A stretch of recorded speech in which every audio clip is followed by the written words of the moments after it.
사실 천국의 실제는 우리 안에서 마태복음 5장, 6장, 7장에 주님께서 실제 내용이 무엇인가? 심령이 가난한 자는 복이 있다. 천국이 저의 것이며 이렇게 시작해서 천국의 실제가 우리 영과 마음 안에서 시작됩니다. 근데 결국 그 천국은 이 땅에 나타날 것이다. 하나님의 나라는 세워질 것이다. 근데 하나님의 나라, 천국의 나타남은 결국 휴거를 말하는 것이다. 그래서 휴거는 주님이 우리를 이 땅에서 공중으로 데리고 올라가는 것뿐만 아니라 우리의 몸의 변형, 영광스러운 몸을 갖는 것을 의미한다. 또 사실 그것이 구원의 완성이죠. 영이 구원받고 혼이 변화되고 우리의 이 썩을 몸이, 이 죄의 몸이, 사망의 몸이 영광스러운 몸으로 변화될 때 우리는 온전한 하나님의 아들로 나타나게 될 것이다. 이게 이제 주님의 재림, 천국이 이 땅에 세워짐에 대한 이야기들입니다. 그러면 누가 언제 우리가 이렇게 주님의 나타남, 오심이 이루어질 것인가? 휴거에 대한 말씀은 이 구약의 어떠한 농작물의 어떠한 추수에 대한 이야기를 했습니다. 첫 번째 처음 익은 열매가 있을 것이고 그 다음에는 대다수 추수가 있을 것이고 그리고 나머지 어떤 이삭까지 나머지 것들을 이렇게 추수할 때가 있다 해서 그 단계가 세 단계로 이렇게 말씀해 줄 수 있다 말씀을 드렸습니다. 그러면 우리가 이 휴거, 주님의 재림, 천국의 나타남의 특징은 우리가 익은 열매가 돼야 된다는 게 원칙입니다. 그러니까 추수의 원칙은 익어야 된다는 거예요. 성숙해야지만 추수하죠. 성숙하지 않으면 익지 않으면 추수할 이유가 없죠. 그래서 이게 우리의 이 휴거의 원리는 우리가 영적으로 성숙이 필요하다 말씀을 드렸습니다. 그러면 우리가 언제 성숙해지고 언제 휴거될 것인가? 그래서 그 휴거에 대해서 첫 번째 우리가 첫 열매에 대한 그런 말씀도 나눴습니다.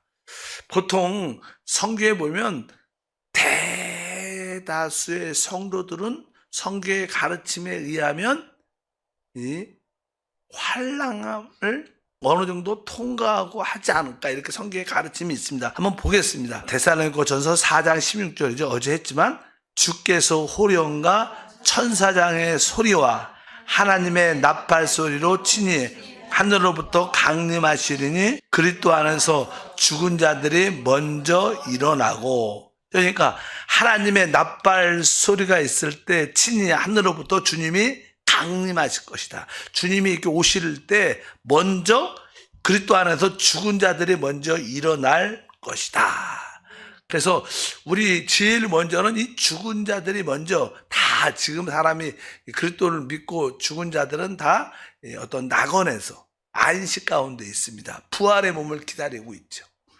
그때 주님이 오실 때 이제 죽은 자들이 먼저 부활의 몸을 갖고 주 앞에 서게 될 것이다. 그래서 그리고 나서 나머지 우리 살아있잖아요. 살아있는 우리들도 영광스럽게 변화해서 공중에서 주를 만난다. 이 말씀인데 고린도전서 15장 52절도 나팔 소리가 나매 죽은 자들이 썩지 아니할 것으로 다시 살아나고 우리도 변화되리라. 나팔 소리를 말합니다. 나팔 소리. 대환란의 시작을 의미합니다.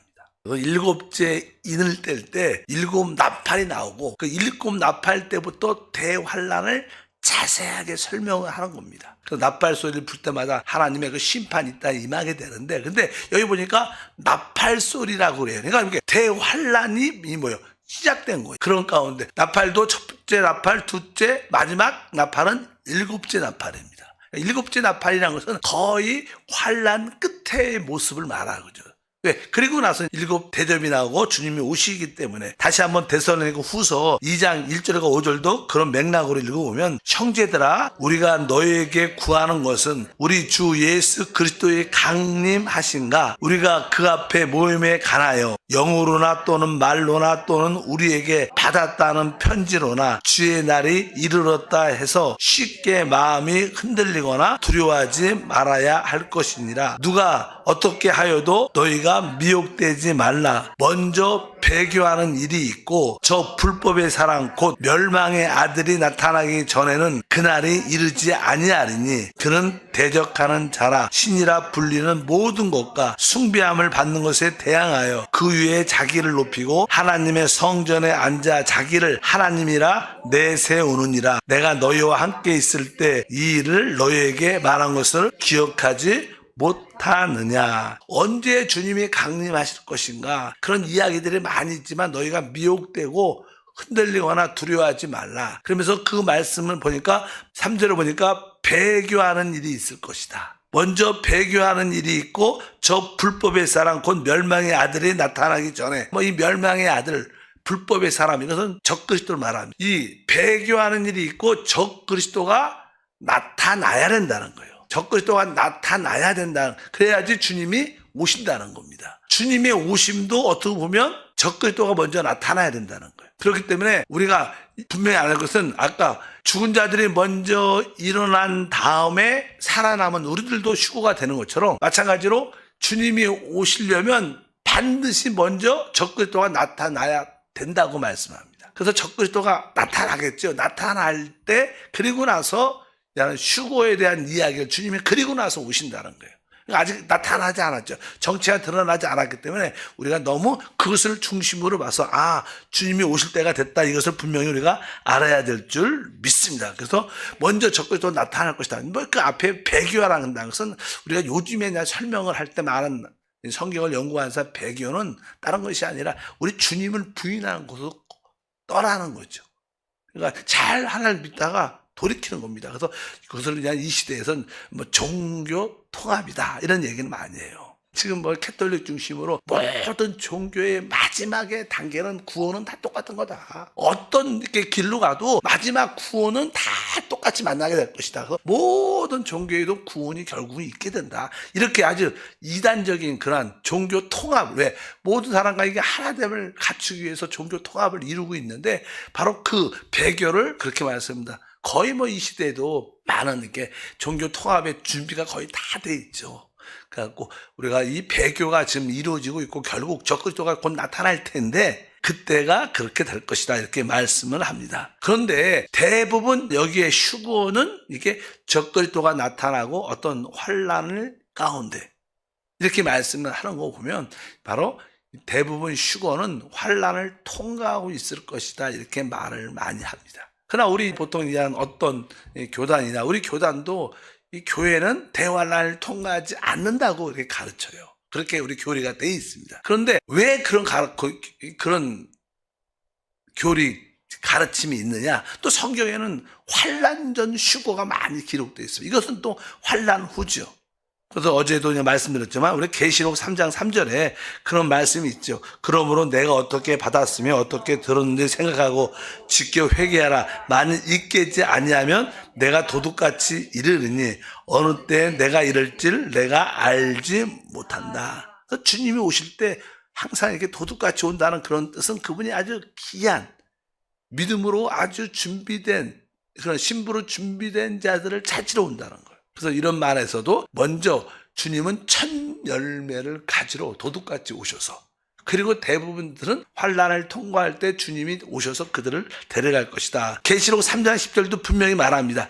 내가 나의 인내의 말씀을 지켰은즉 내가 또한 너를 지켜 시험의 때를 면하게 하리니 이는 장차 온 세상에 임하여 땅에 거하는 자들을 시험할 때라. 여기서 시험의 때는 대환란을 말합니다. 이 빌라델비아 교회 하나님의 말씀을 지키는 모든 자들에게 바로 이 대환란 시험의 때를 면하게 하겠다. 그러니까 이거 환란 전에 주님이 그들을 데리고 가겠다는 거예요. 그래서 이런 말씀을 붙잡고 보통 이렇게 말씀을 합니다. 우리가 두 사람이 일을 하고 있는데 한 사람은 데려감을 당할 것이고 두 여자가 맷돌을 갖고 있는데 한 사람은 데려감을 한다. 이런 이야기가 나왔는데 이것도 바로 모든 사람이 휴거되지 않고 그중에 얼마가 먼저 휴거되고 한 사람은 남아있을 것이다. 휴거는 바로 처음 익은 열매, 남자, 아이, 강한 자들이 먼저 휴거될 것이고 나머지는 환란을 통과하여 대부분 휴거될 것이다. 이렇게 말씀을 하고 있습니다. 어쩌든지 대환란 때는 하나님의 심판으로부터 또 사람들의 핍박으로부터 사단의 아주 강한 어려움으로부터 사람들은 많은 어려움을 갖게 됩니다. 그래서 우리는 오직 하나님 말씀에 제대로만 서 있으면 이 모든 것에서 우리는 구원받는 그런 은혜가 함께 할 것입니다. 마태복음 7장 26절과 27절에 이렇게 말하죠. 나의 이 말을 듣고 행하지 아니하는 자는 그 집을 모래 위에 지은 어리석은 사람 같은 일이니 비가 내리고 창수가 나고 바람이 불어 그 집에 부딪힘에 무너져 그 무너짐이 심하느니라. 여기 보면 비와 창수와 또 바람 이렇게 말합니다. 이 비는 하늘에서 내려오냐 하나님의 어떠한 징계가 심판이 있을 것이고, 이게 창수는 홍수죠. 그러니까 사람의 인재라 인재, 사람이 잘 비가 올지라도 잘 관리하면 어느 정도 이 창수 홍수를 막을 수 있는데, 사람이 준비를 못하니까 그래서 이 창수 홍수는 인재 사람으로부터 핍박이 오고, 또 바람은 공중에서 사단이 공중에 있으니까 사단으로부터. 그러니까 이 대환란은 하나님의 심판과 사람들의 핍박과 사단의 큰 역사가 나타나서 우리에게 큰 고통을 줄 것이다. 그러나 우리가 하나님 말씀의 집을 잘 지으면 이런 것에서 다 벗어나는 줄 믿습니다. 어차피 일단은 이기는 자들은, 처음 익은 열매는 하늘 보좌로 추구가 될 겁니다. 그리고 이제 대부분 다수 환란을 통과하여 영적으로 이렇게 성숙한 자들은 공중으로 올리감을 당할 겁니다. 공중으로 우리가 대부분 성도들이 올라갈 때 거기서 그리스도의 심판대 앞에 서게 될 것이고, 거기서 이제 주님의 신부와 주님의 군대로 되는 자들이 선택될 겁니다. 만약에 충성스러운 사람들, 변화되고 성숙한 사람들, 그래서 주님이 그들을 주님의 군대로 삼아서 이제 마지막 때 아마겟돈 전쟁 때 이 땅을 정복하러 적그리스도와 그를 따른 자들을 심판하고 이 땅에 하나님 나라로 세우는 그런 역사를 함께 할 것이다. 보통 주님이 다시 오신다, 임재란 단어는 헬라어로 파루시아입니다. 파루시아는 하나님의 임재, 하나님의 오심, 이런 뜻입니다. 이 파루시아라는 단어가 어디에 나오냐면 이렇게 나옵니다. 마태복음 24장에 이 파루시아라는 단어가 몇 번 나오는데 39절부터 보니까 홍수가 나서 그들을 다 멸하기까지 깨닫지 못하였으니 인자의 임함도 이와 같으리라. 인자의 임함, 임재하시죠. 임재라는 단어입니다. 임재, 주님이 우리 가운데 오셔서 함께 한다는 거예요. 주님의 임재, 다시 오심, 이런 것을 파루시아라. 주님의 인자함도 이와 같으리라. 그때 두 사람이 밭에 있음에 한 사람은 데려가고 한 사람은 버려둠을 당할 것이요, 두 여자가 맷돌질을 하고 있음에 한 사람은 데려가고 한 사람은 버려둠을 당할 것이니라. 그러므로 깨어 있으라. 어느 날에 너희 주가 임할지 너희가 알지 못하니라. 너희도 아는 바니 만일 집주인이 도둑이 어느 시각에 올지를 알았더라면 깨어있어 그 집을 뚫지 못하게 하였으리라. 이러므로 너희도 준비하고 있으라. 생각지 않을 때 인자가 오리라. 여기 온다는 그런 게 다 파루시아입니다. 주님의 오심은 한 번에 일어나는 게 아니라는 거예요. 주님의 오심의 시작이 어디냐?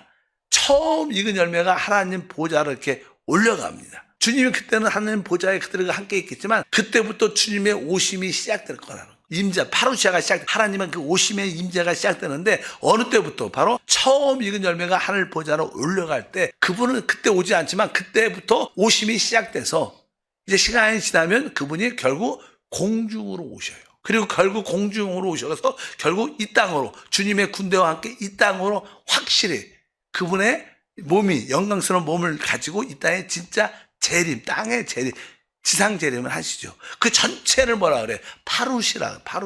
임재라 그러니까. 임재는 어느 때부터? 바로 셋째 하늘, 이기는 자가 처음 익은 열매가 하늘 보좌로 휴거된 그때부터 시작해서 결국 이런 과정을 겪어서 결국 이 땅에 완전히 임한다는 거예요. 이 전체, 그러니까 주님이 오심은 한순간에 뭐가 딱 일어나는 게 아니라 전체 7년 과정을 통해서 전체 주님의 임재가 이 땅에 세워지는 줄 믿습니다. 그래서 휴거도 한 번만 딱 되는 게 아니라 이렇게 몇 번, 이기는 자들의 먼저의 휴거가 있고, 그 다음에 대다수 환난을 통과하면서 많은 자들이 성숙해지고 오직 믿음으로 살게 될 겁니다.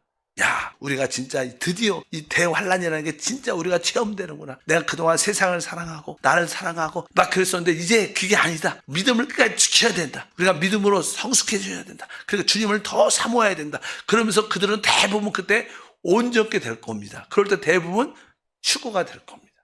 그러나 성경에 보면 아마겟돈 전쟁 때 마지막 전쟁까지도 남아있는 자들이 있어요. 그때는 아직까지 온전케 돼갖고 마지막 대환란의 끝을 겪게 되는 그런 모습이 있는데 그들은 그때 휴거가 될 거라고 말씀합니다. 우리가 한번 보면요. 계시록 16장에 보면 이런 말씀이 있어요. 16장 13절부터 또 내가 봄에 개구리 같은 새 더러운 영이 용의 입과 짐승의 입과 거짓 선자의 입에서 나오니 그들은 귀신의 영이라 이적을 행하여 온 천하 왕들에게 가서 하나님 곧 전능하신 이의 큰 나라에 있을 전쟁을 위하여 준비하죠. 하나님과의 전쟁을 마지막 때 적그리스도가 준비하는데 보라 내가 도둑같이 오리니 누구든지 깨어 자기 옷을 지켜 벌거벗고 다니지 아니하며 자기의 부끄러움을 보이지 아니한 자는 복이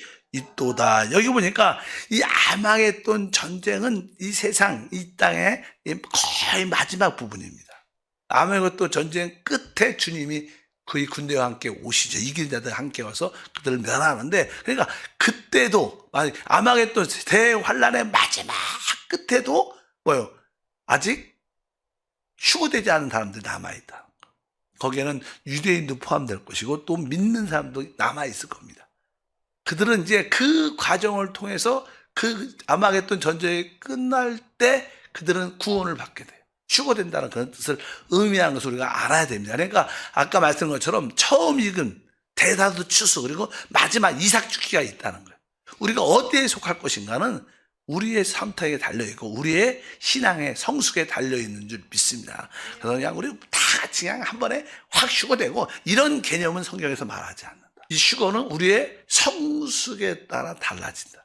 그래서 여러분들이 빨리 영적으로 이기기를 주님으로 축복합니다. 그러면 우리가 그냥 영적으로 지금 추수를 되기 위해서 수확물로 되기 위해서 우리가 성장하고 성숙해져야 하는데 만약에 그렇지 않은 사람도 있죠. 아까 말했지만 우리 이 전체적으로는 기독교 안에는 참된 믿는 사람이 있고요. 가라지 거짓 믿는 사람들이 있어요. 이름만 갖고 있어요. 성령을 겁나지 않았어. 이런 사람들은 다 마지막 때 단으로 묶고 불못에 던져질 겁니다. 그러나 진짜 성령으로 거듭난 사람들, 우리 같은 사람들 안에는 진짜 이기는 사람이 있고 또 패배한 크리스찬들이 있어요.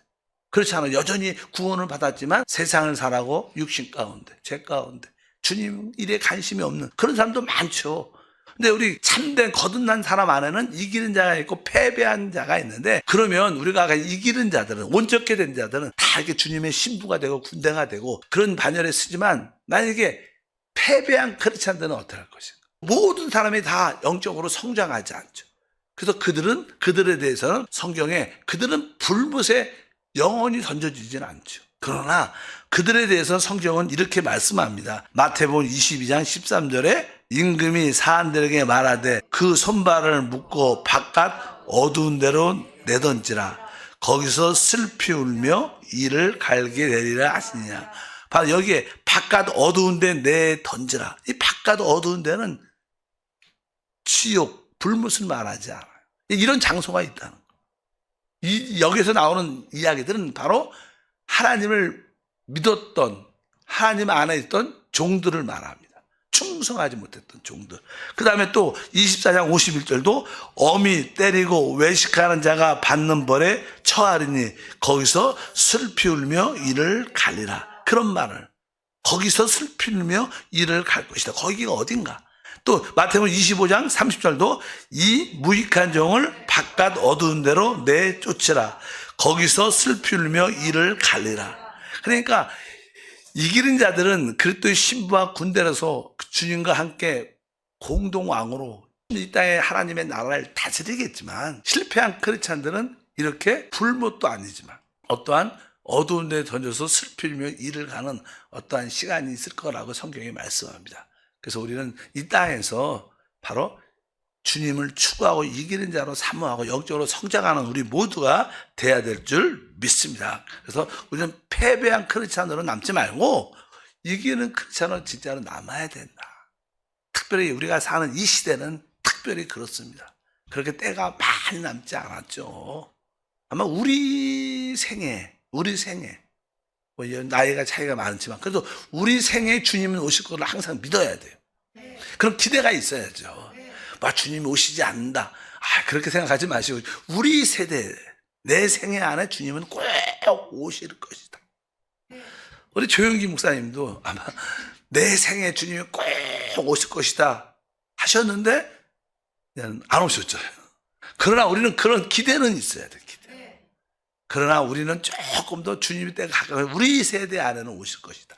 그렇지 뭐 어쩌면 2020년대 안에 30년, 2030년 가시기 전에 오실 수도 있죠. 그러니까 어쨌든 이 세상 분위기는 다 그래요. 분위기는 주님이 오셔야 할 분위기입니다. 모든 상황 가운데. 그래서 그것이 준비되기 때문에 또 여기서 우리가 내가 패배한 크리스찬은 남지 않고 우리는 끝까지 이기는 자가 돼야 되는 것이다. 그래서 여러분들이 그런 은혜가 있기를 바랍니다. 패배한 크리스찬들은 바로 천국도 아니고 불못도 아니고 바깥 어두운데 슬피며 일을 갈 것이다. 제가 볼 때는 뭐 사실 그들은 구원 받았죠.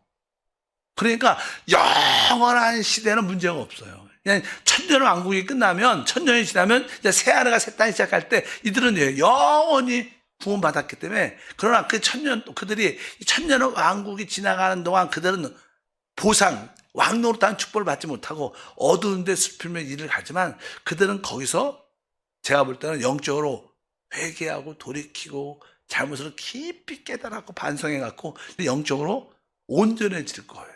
그래서 새 하늘과 새 땅은 같이 영원한 가운데 왕노릇을 하게 될 겁니다. 우리 이기는 자들은 천년 먼저 그 누림을 갖는 거고 패배한 크리스찬들은 천년 동안 어떠한 슬피 울며 애통하며 그런 가운데 온전해져서 그 다음에 영원함에 함께 할 것이다.